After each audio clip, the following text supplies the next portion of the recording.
Yo, yo, yo. So I just got done watching a really cool, well, I'm not even done watching it, but was watching a really cool Thoughtful Faith video with Jacob Hansen, who is an awesome Latter-day Saint. And yeah, he was talking to some Protestants, and it was a really interesting conversation. One of the guys was Aaron Shavalov, I don't know how to say his last name really. And this other guy who was like the moderator, but the moderator was a Protestant as well. And yeah, so it was interesting though, but I really have to say, I'm just gonna share some thoughts and opinions, yes, I'm a Latter-day Saint, and yes, I really do love Jacob Hansen. I think he's awesome, and I love the things he says, pretty much I like what he says, pretty much. But just listening to Aaron Shavalov, or whatever his name is, Shavalov, it's the most impossible to say last name unless you know exactly how to pronounce it right, and I don't. Yeah, I have some problems with him, and, well, I say I have some problems with him. This is what I'm noticing when I listen to him. He uses emotional appeal to try to get people to believe what he is saying. And so he uses emotional appeal to try to win people over. And it's a really tricky thing because a lot of times people come from this genuine humility, right? But then other times people use that genuine humility and they try to be a little slick with it, And when they do that, it's really lame because they're using this because at that point they're using a false humility. They're really just trying to get you to believe what they believe, instead of being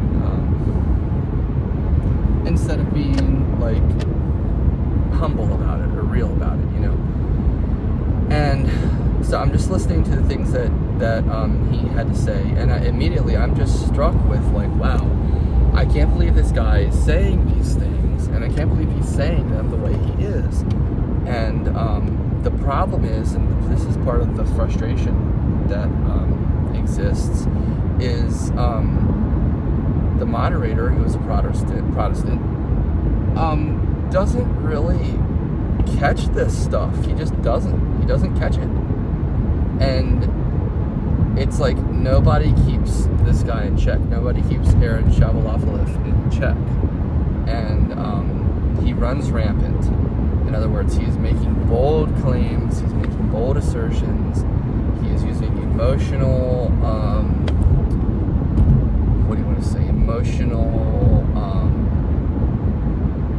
manipulation in ways. And I'm really annoyed. I'm really annoyed with it because I feel okay, if you want to talk about this kind of stuff, that's great. You want to talk about this stuff, that's great. But here's the thing, you're talking to us as if it is true, right? And not only as if it is true, but as if it is true and that we should believe it. And you know what? If your position is that something's true, that's fine. And if your position is that we should believe that it's true, that's fine too. But I don't think he realizes the audacity of that. And the problem that bothers me is the fact that he thinks that he can just come along and say the things that he's saying and assert that they're true and say it in a way that is kind of well, it is true, it is true after all, it is true, what I'm saying is true, so. And the problem is, no, it's not true. The second problem is, you can't prove it's true. And the third problem is, you are asserting that something is true that you cannot prove. And it's not fair to tell people. It's not fair to tell people something like that. I just get really frustrated by it. And at the same time, I hear it kind of coming. I think about, I try to apply the same standard to myself. And I can tell people, I don't try to operate from that place. I don't try to come to people and tell them, what's true, as far as something that we can't necessarily prove, as far as something that we can't necessarily See, we can know things based off of what the Spirit reveals to us, but we can't use that to prove it to other people. They have to get their own witness of that truth. And they can get it from the Spirit.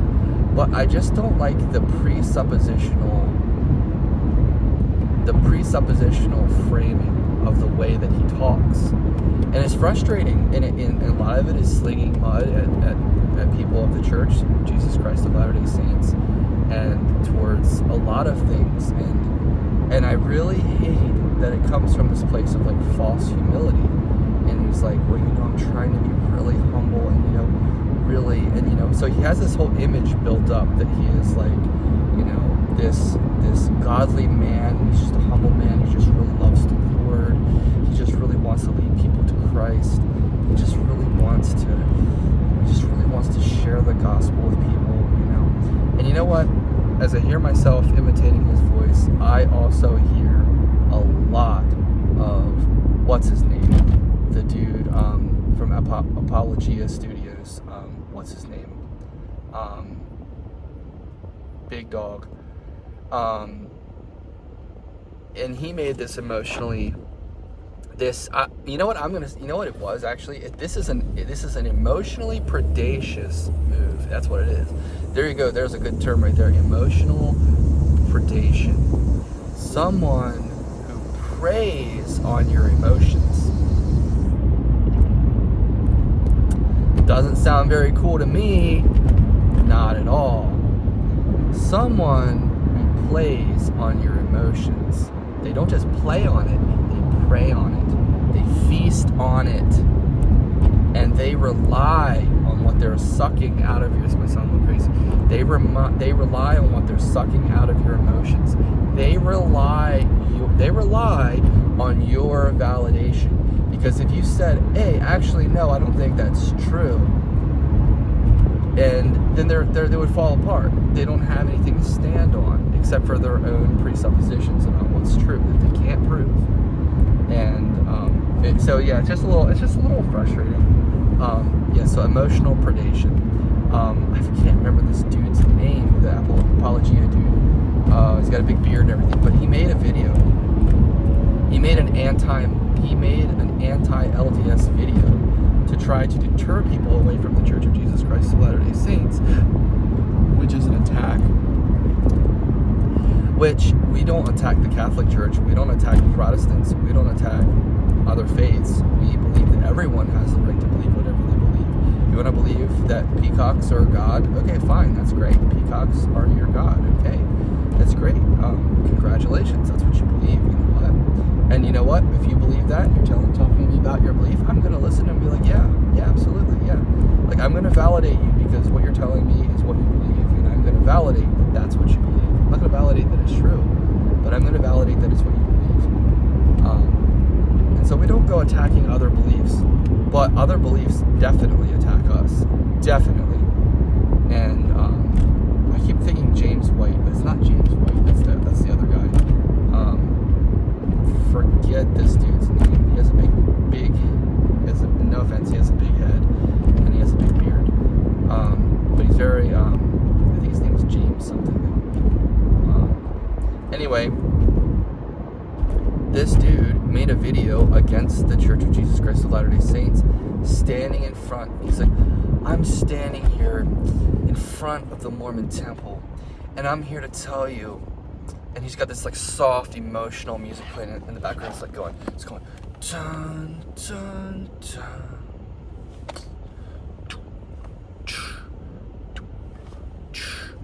Dun, dun, dun. It's like this emotional background music playing. And he's sitting here, he's like pleading, he's like, that's not what Jesus said. Jesus said this, and if this, and this, then don't you think this, and this, and this, and this, and this, and this, and this. And he's talking in this way that's just like so, no offense, I'm not trying to be hateful here, but it's so pathetic. Because it's like, dude, you really are going to lower yourself to this emotional predation game that you play in to try to get people to believe you. And you know what? It works. Unfortunately, it works. It works on certain people, but you know what? I'm not going to say it always works, because it doesn't always work, but it doesn't work forever, because people figure things out. People figure things out, and people realize that you're not telling the truth about things, and that you're James Durbin, that's his name, James Durbin. And it's so ridiculous. It's like, dude, like, what? Like, come on. Like, do you think the missionaries, like in our church, like, do the missionaries go to people and play games with their emotions to try to trick them into coming to church? No. Why? Because that would be pretty messed up. Why would somebody do that? Why would you do that? Why would you do that? That's like what a slick, evil salesman does. A salesman that has no soul. Nothing against you if you're into sales. All salesmen aren't like this. Salespeople are not like this. Not all of them. But it's like a sick, soulless salesperson who doesn't care about you. They don't care about the truth. They don't care about your well-being. They don't care what you think. They don't care what you want. They don't care what you believe. They don't care about any of that. All they care about is what they want and what they want to get and what they're out to get. And I don't like that. There is a difference, and the missionaries in our church don't operate that way, and we, as a rule of thumb, don't operate that way. We're not perfect people, but that whole like preying on the emotions thing is just really ridiculous. I have a really hard time taking people serious, and if it wasn't for the fact that I would be basically fighting them, I guess intellectually fighting them. See, that's the thing. I don't want to get into fights. I don't want to cause, I don't want to cause contention. I don't want to fight. That's my whole thing. I don't want to fight. But I get really frustrated. So this is me venting, basically. I get really frustrated when people do things certain ways. Of course, when it comes to trying to share the gospel, not just sharing the gospel, because it's not the gospel they're sharing, it's their creeds and it's the things that they believe. And that's fine, you can share what you believe, but don't use emotional manipulation. Don't use emotional manipulation to share what you believe, because that's not sharing what you believe. That's trying to manipulate people emotionally. That's what that is. Emotional manipulation is emotional manipulation. That should be a thing. That needs to be said. So, that's kind of why I have a problem with Aaron Shabalafodif, or whatever his name is, And, so there's that. And also James Durbin. And they assert that their position is correct, but they don't have much to stand on, and they hate when you take a different direction. And they don't really like to get into things and really talk about things, because if they did, they would be exposed. They would be exposed for the things that they would be exposed for the ludicrous things that they believe. And again, you can believe whatever you want to believe. That's fine. But some people do believe some things that are ludicrous, because there is no reason to believe that other than the fact that you think it's true and someone's told you that it's true, or whatever. Anyway, gotta go.